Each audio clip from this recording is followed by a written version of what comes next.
Esto no debería estar pasando, pero ya está ocurriendo. Hay algo que no te están contando sobre lo que está pasando en Venezuela, y cambia completamente la forma en que se está entendiendo esta crisis. En las últimas horas, una situación comenzó a desarrollarse de forma silenciosa, pero ahora está explotando, y sus consecuencias podrían ser mucho más profundas de lo que parece a simple vista. Todo empezó cuando comenzaron a aparecer señales de fractura dentro del propio chavismo, un movimiento que durante años se había mostrado como un bloque sólido, pero que hoy parece estar enfrentando su momento más crítico.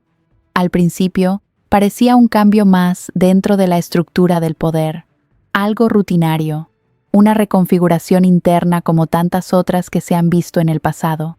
Pero luego, empezaron a surgir nombres, decisiones y, sobre todo, silencios. Y justo cuando parecía que no era grave, ocurrió algo que encendió todas las alarmas. La salida de figuras históricas del aparato chavista, como el operador mediático Mario Silva, marcó un punto de inflexión. No se trataba simplemente de un relevo, sino de una ruptura. Silva, durante años considerado una de las voces más leales al sistema, no solo fue apartado, sino que dejó mensajes que muchos interpretan como advertencias. Frases como "el conocimiento es poder" comenzaron a circular, acompañadas de insinuaciones sobre información sensible que podría salir a la luz. Y ahí es donde todo cambia, porque cuando alguien que estuvo dentro del sistema durante tanto tiempo comienza a hablar, la historia deja de ser una narrativa controlada y se convierte en una amenaza interna. Pero esto no es todo, porque esta aparente purga no se limita a una sola figura.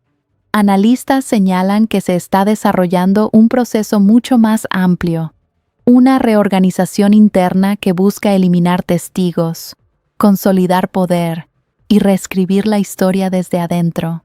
En este contexto, movimientos como el desplazamiento de figuras clave dentro del gobierno, incluyendo cambios en cargos estratégicos, refuerzan la idea de que no se trata de simples ajustes, sino de una lucha interna por el control. Al principio parecía algo político, pero luego comenzó a tocar otras áreas, y justo cuando parecía que se trataba solo de poder, la situación dio un giro hacia un terreno mucho más delicado: las cárceles.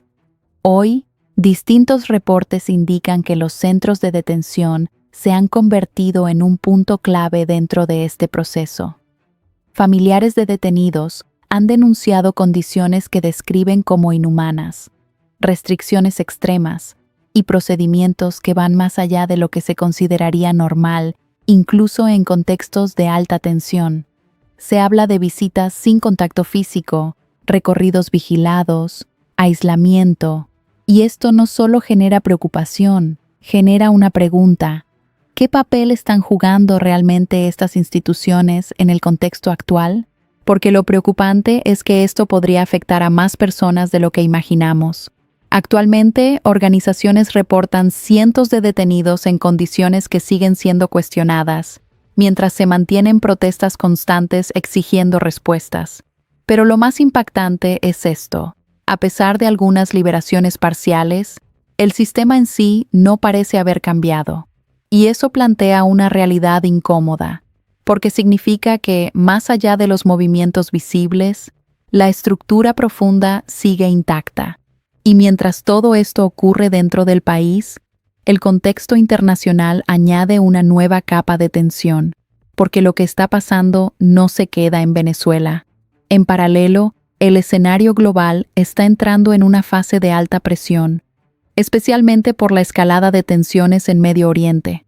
Operaciones militares, movimientos estratégicos y decisiones que podrían tener impacto directo en el mercado energético mundial están comenzando a generar efectos en cadena. Y aquí es donde todo se conecta, porque Venezuela, como país petrolero, no está aislado de estos cambios.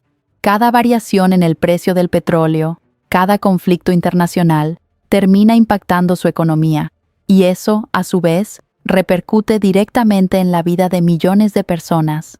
Pero esto no es todo, porque hay otra dimensión que muchos están pasando por alto: la percepción, la narrativa, la información que circula, en un contexto donde las tensiones internas aumentan y el escenario internacional se vuelve más complejo. El control del relato se convierte en una herramienta clave, y ahí es donde entran las estrategias de comunicación, los cambios en vocerías y las decisiones que buscan moldear lo que la gente ve, escucha y cree. Porque en este tipo de escenarios, la información no solo informa, también influye. Y justo cuando parece que todo está bajo control, aparece una nueva pregunta. ¿Estamos viendo una transición real o una reconfiguración del mismo sistema? Porque si algo está claro, es que lo que está ocurriendo no es un evento aislado, es parte de un proceso que podría definir el futuro del país durante los próximos años. Ahora mismo todo parece estar en una especie de equilibrio, pero ya hemos visto antes cómo situaciones así pueden cambiar de un momento a otro, y esa es la verdadera incertidumbre, porque lo que hoy parece una purga interna, mañana podría convertirse en algo mucho más grande. La pregunta ahora es: ¿esto apenas comienza? ¿O ya estamos viendo las consecuencias? ¿Estamos frente a un punto de quiebre? ¿O simplemente ante otra etapa dentro de una crisis prolongada? Déjame tu opinión en los comentarios. Quiero saber qué piensas.